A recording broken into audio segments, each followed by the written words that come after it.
Here we've run into a bit of a problem. We've got a bearing we've got to pull off, but we can't get our bearing puller in there, and we can't get our jaws underneath this part here either. So you can see, almost impossible to get it off. So what we'll do first, take that nut off. And now I've got some of these bolts, and they're 1/4 inch, and I'm going to machine it down in the lathe, just put it offset, and I'm going to make it fit inside there. So I can put three of those bolts in there, and then I'll just use that as a puller. This one I made, I just machined it in the lathe just so it could just slide in there, and you just sort of wriggle it in. Yep. There you go. That's what I'm talking about.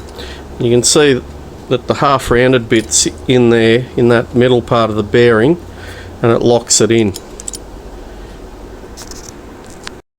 This other one I've made, and I made a couple of different versions.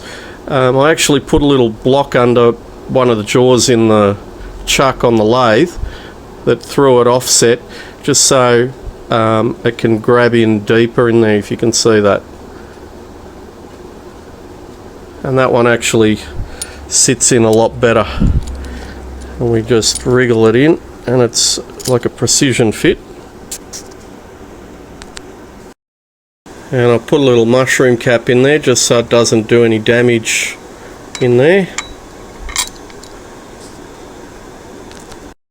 There we go, that little puller star's a little bit short, so I've put washers on it just so it can hang on to the end of those bolts there.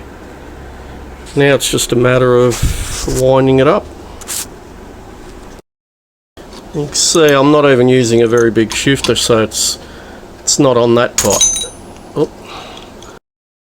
Now definitely if I had that pulley star a little bit longer, it would be much easier to put on. It was a little bit fiddly to get it lined up, but you can see it's pulling that bearing off slowly.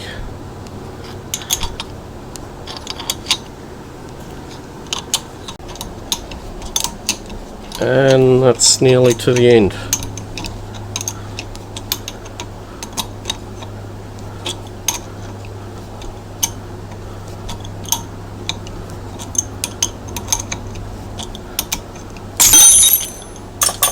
There we go. Bearings off. Just shows how you can adapt existing tools. Thank you for watching.